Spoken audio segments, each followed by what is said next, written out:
الدرك البلدي المقاوم الحشره القرمزيه كما كتشوفوا معنا. اللهم بارك شحال عاطيه ديال الانتاج، خير تبارك الله. هذا هو الصبار اللي كيقاوم الحشره القرمزيه. غنخليو رقم الهاتف اللي بغى شي حاجه مرحبا.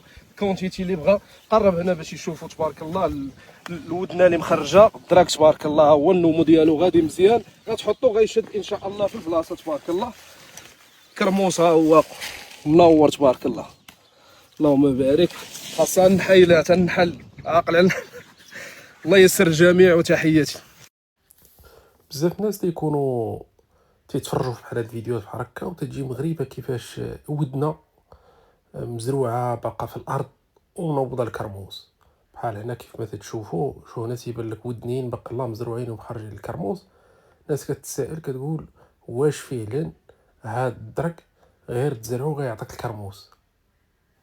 اللي ما عارفينوش هاد الناس ان هاد الناس اللي تيبيعوا الصبار كيديروا هاد الشيء عمدا، لانه كاينه واحد الفتره في السنه اللي فاش كتقطف فيها الودن كتقدر تنوض لك بالضبط الكرموس. شنو هي هاد الفتره؟ هي الفتره ديال فاش كيكون الدرك حامل. هي سيدي الدرك راه حتى هو تيكون حامل بحال شي انثى غادا تولد. هذاك البيريود بالضبط اللي كتكون فيه الدركه حامله وتيزرعوها كتكون ديجا هي مقرره شنو غتخرج، واش ودن ولا الفاكهه. دوك باغازا غدا تتزرعهم عشوائيا.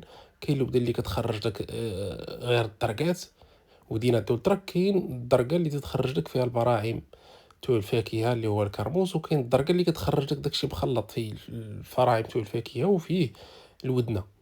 دوك شنو هي الفتره؟ هي الفتره ملي كتكون اللي كتسبق مباشره ما تبدا تخرج البراعم تاع الفاكهه، ملي كيبدا يخرجوا هما. دوك ابارتيغ جو بونس من الاخر ديال شهر 3 وعندك شهر 4 حتى شهر 5 هذه هي الفتره اللي كيبدا يخرجوا فيها البراعم.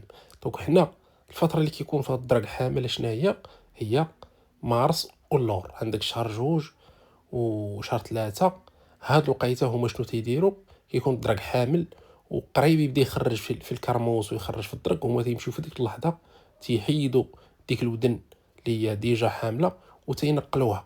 دوك الودن فاش كتكون ديجا حامله وفيها الاجنه اللي غيخرجوا وكتنقلها، ملي كتوصل الوقت ديال اخراج البراعم كتخرج لك هذاك البراعم وداك الكرموس اللي كانت حامله به.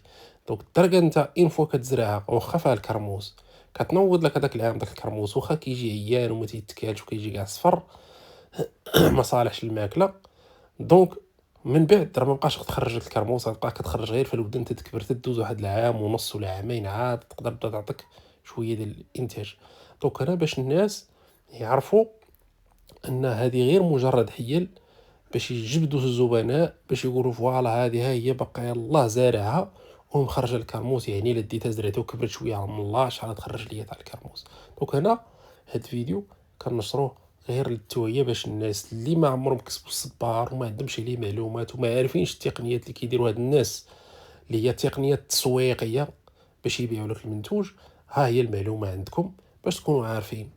دونك كاين ناس اللي تيكونوا كوريكت تينقلوا الصبار تيفوتوا هاد الفتره ديال الحمل، لان الحمل بعدا البيع والشراي ولا داك الفلاح راه كيضيع منين انت كتحيد الودن اللي هي حامله عوض ما تعطيك الفاكهه هذاك العام وتستثمر في ديك الفاكهه وتبيعها كتنوض تتقطعها باش توهم الزبناء الى اخره الى اخره. دونك هادشي اللي بغيت نقول لكم وتبارك الله عليكم.